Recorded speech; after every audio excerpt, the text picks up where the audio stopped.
Well, thank you very much for joining us again. We're in the third part of our debate on ghostly phenomena. We've kind of done a little bit of a round thing here. We've flipped over to New York, and we're kind of coming back to the UK. And I still don't understand.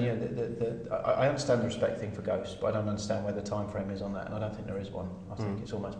Is it something? Do you think that's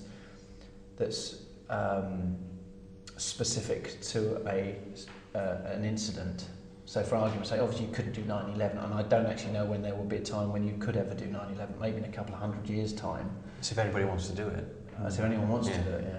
But then again, I'd love to do it. I'd love to do it now.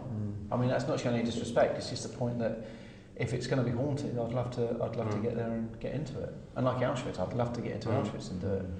I just don't think it's going to happen though, to be honest, because like a lot of these places are memorials now, aren't they? And a lot of people, like Fred said a moment ago, do treat them as sacred areas. So, but it's like Truck Lagoon. I mean, that's another place where there was. I was desperate to do an investigation there. Where it's a fantastic place. I mean, basically it was bombed, and all the ships that are on the top of it are now at the bottom, but almost exactly as they were on the top. It's almost like they just sunk. Where is that?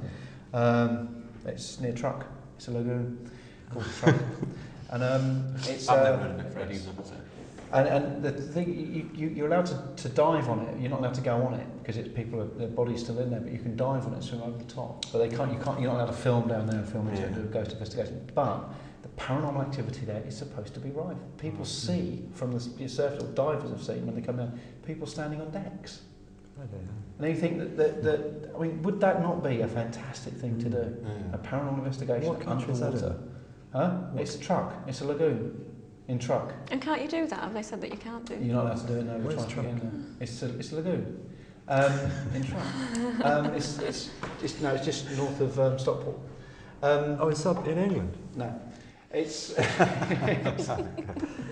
This is the paranormal show, folks. Yeah, it's unexplained where it is.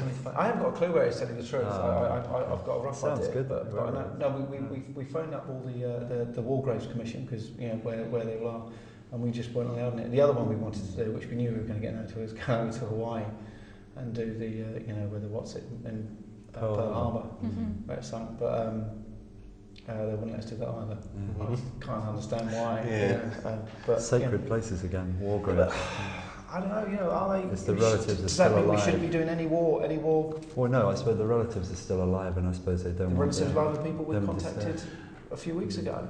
At the end of the day, that these people are still, it's only 50, 60 years ago, 70 years ago that some of these people died. I think it's the fact that these events were such massive worldwide events, weren't they, like the 9/11 and Auschwitz, and it's because it was so big, there's that many people that are going to be involved in it. That's a good point, actually. And I think that's probably, it's just the size of the thing, really.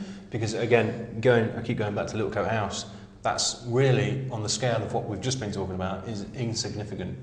Not for the baby. No, but do you know what I mean, though? It's compared to the 9/11. It is, but it's not a worldwide. But it's a localised thing, isn't it? Yeah, but individually, for each one of those people that died on 9/11, each one of them, as terrifying it was, the baby being burned to death was just equally as bad individually as each one of those people. But the other places, there's people from worldwide. That one is just one house. Agincourt, the French, because they couldn't, they thought they were going to beat 3,000 British soldiers, English soldiers. That they put on 30,000 of their people. They had Germans there, they had everyone there because they wanted to beat Britain and Henry V. I think it's the two aspects, isn't it? I mean, you've got that happened so long ago. Yeah. So it's the time thing, whereas 9/11 and... We're going back to the time scale. Time. So is it time and scale? I think so, because although you say about the baby, and people individually will have been hurt by that who were around that time and knew the baby or knew the mother or whatever, the family, but 9/11, I didn't know anybody from there, but I was affected quite deeply, and I'm sure a lot of other people were. And I think that's really what it is. I think it's the time over a certain period, like you're going back many years to battles, and then just the worldwide scale of something else that's quite fresh. I think that's probably the sensitivity of it.